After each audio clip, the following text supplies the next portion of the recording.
Well, for more on this historic inauguration, I have joining me live via Skype a journalist Oyiza Adaba shares with Africa Related. Thank you for joining us on TVC News at 10. And congratulations on what's going on in the United States. Let's talk about this new administration. On his first day in office, President Joe Biden is making sweeping changes to a number of Trump policies. For instance, he's rejoining the Paris Climate Accord and he's halting the withdrawal of the U.S. from the World Health Organization. How exactly are these policies being perceived out there? Good evening, and thank you for having me. I hope you can hear me. It's a historic day, as has been described, not just in Washington, D.C., but in the United States throughout. It's interesting that President Joe Biden, the 46th president of the U.S., has assumed office and is expected immediately sweeping changes to some of the policies from the previous administration.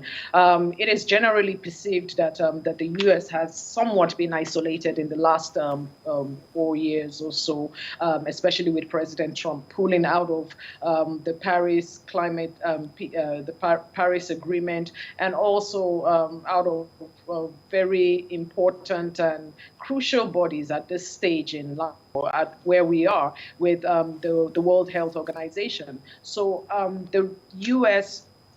getting back in at this point is seen as a very, very welcome change, welcome development, as expected from President Biden, whom has said from the beginning that he was coming, he was coming in with, with the sweeping changes.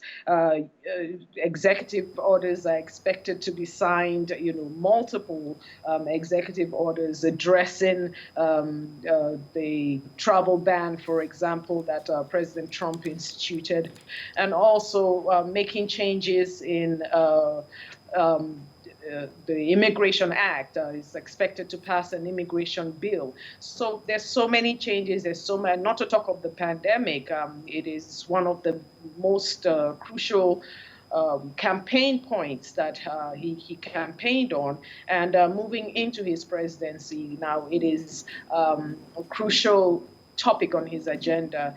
Don't forget that over 400,000 people have died in the U.S., and it is even predicted that that number would rise up to 500,000 by the end of February. So there are a lot of changes, a lot of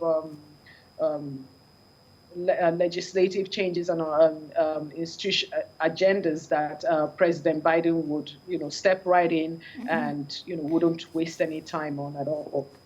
All right. Well, this inauguration is recording first on many fronts. The Vice President, Kamala Harris, is the very first female vice president and the first woman of color to even hold that position. How is that resonating with you and with the American people, especially those who felt disenfranchised for some time?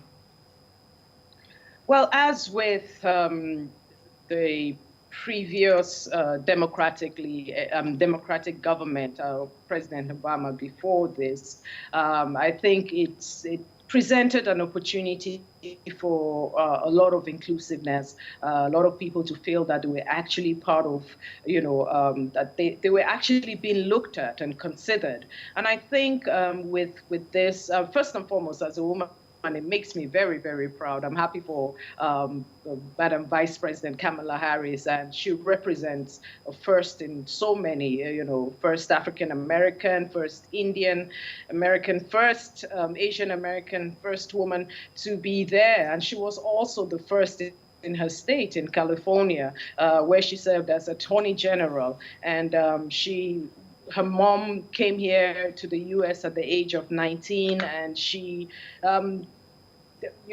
coming from a very hardworking, background, she rose through the trenches, went to Howard University, one of the most prestigious Black universities in the United States. And she served as first in so many capacities. And looking at it now, a lot of people are hoping that, again, it will be a moment for inclusivity and also for her and, what she represents to tackle some of these deep issues that have eaten America in the last few years. All right, so would also hope that this next 4 years would see a better relationship between the presidency and journalists in the U.S. and not a story of fake news all over the place. Oyiza Adaba, journalist with Africa Related, thank you for joining us on TVC News at 10.